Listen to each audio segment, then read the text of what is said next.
আসসালামু আলাইকুম রহমতুল্লাহ। রমজান সম্পর্কে কিছু কথা বলি। নবীজি বলেন, যখন রমজান মাস আসে তখন জান্নাতের দরজা খুলে দেওয়া হয় আর জাহান্নামের দরজাগুলো বন্ধ করে দেওয়া হয় এবং শয়তানদেরকে বন্দী করা হয়। রমজান মাস একটি ফজিলতপূর্ণ মাস। নবীজি রমজান মাসের প্রস্তুতি নিতেন শাবান মাস থেকে। রমজান মাস সম্পর্কে আল্লাহ বলেন, হে মুমিনগণ, তোমাদের জন্য রোজা ফরজ করা হয়েছে, যেভাবে ফরজ করা হয়েছিল তোমাদের পূর্ববর্তীদের উপর, যাতে তোমরা মুত্তাকি হতে পারো। এছাড়াও আল্লাহ অন্য একটা আয়াতে আরো বলেন, রোজা শুধু আমার জন্য, তাই আমি নিজ হাতে এর প্রতিদান দিব। জান্নাতে রাইয়ান নামক একটি দরজা আছে। সে দরজা দিয়ে রোজাদার ব্যতীত অন্য কেউ প্রবেশ করতে পারবে না। যখন রোজাদারেরা সেখান থেকে প্রবেশ করবে, তখন সেই দরজা বন্ধ হয়ে যাবে, যাতে অন্য কেউ আর প্রবেশ করতে না পারে। নবীজি বলেন, রোজাদারের মুখের গন্ধ আল্লাহর কাছে মিষ্কের থেকেও পছন্দ। নবীজি অন্য একটা হাদিসে আরো বলেন, যে ব্যক্তি ঈমান ও সওয়াবের আশায় রমজান মাসের রোজা রাখে, তার পূর্বে সকল পাপ ক্ষমা করে দেওয়া হয়। নবীজি অন্য একটা হাদিসে বলেন, রোজাদারের জন্য দুইটা সময় আনন্দ, যখন সে ইফতার করে এবং যখন সে আল্লাহর সাথে সাক্ষাৎ করবে। নবীজি বলেন, যে ব্যক্তি রোজা রেখে মিথ্যা কথা, অশ্লীলতা, হারাম কাজ ছাড়তে পারল না, তার সারাদিন না খেয়ে থাকা আল্লাহর কাছে কোনো মূল্য নেই।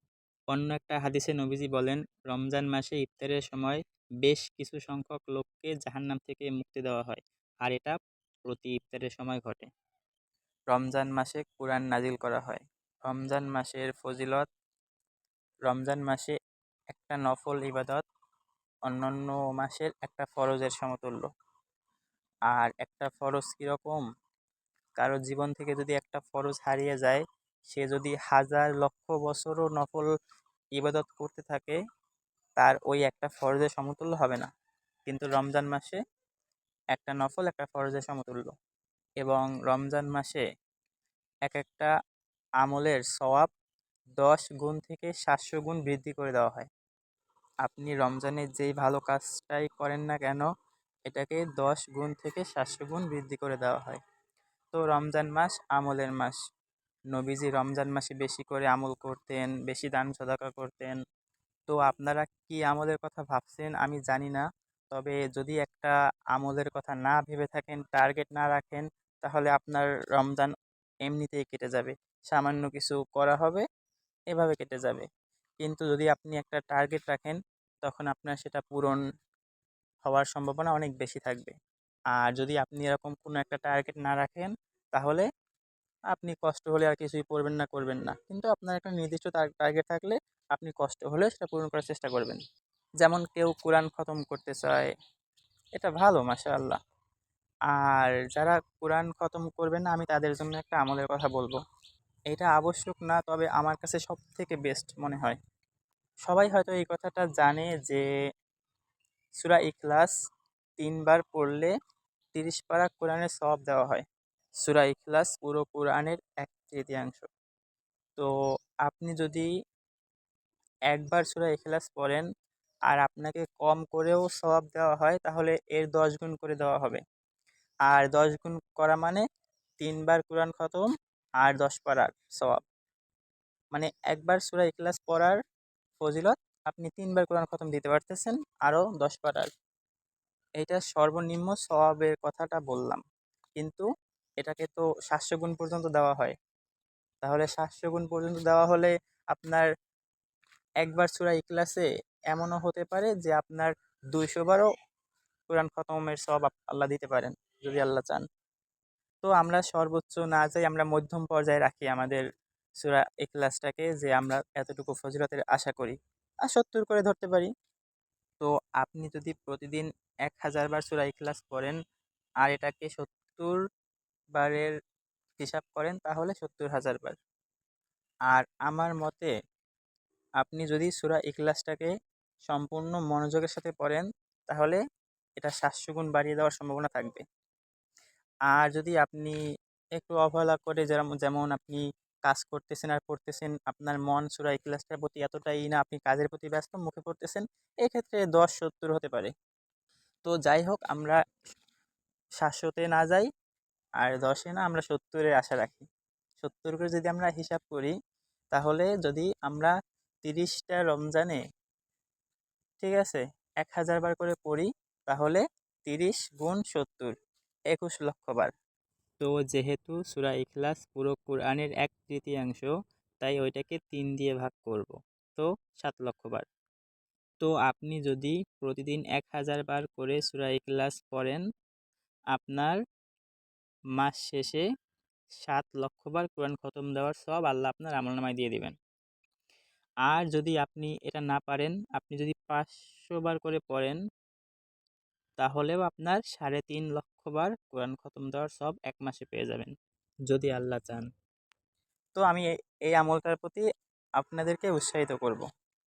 আর আমি আপনাকে যেটা বলবো, আপনি এভাবে পড়বেন যে কুল হুয়াল্লাহু আহাদ আল্লাহুস সামাদ লাম ইয়ালিদ ওয়ালাম ইউলাদ ওয়ালাম ইয়াকুল লাহু কুফুয়ান আহাদ লা ইলাহা ইল্লাল্লাহু মুহাম্মাদুর রাসূলুল্লাহ সাল্লাল্লাহু আলাইহি ওয়াসাল্লাম আস্তাগফিরুল্লাহ। মানে সূরা ইখলাসের সাথে আপনি লা ইলাহা ইল্লাল্লাহ যুক্ত করলেন, দরুদ শরীফ যুক্ত করলেন, ইস্তিগফারও যুক্ত করলেন।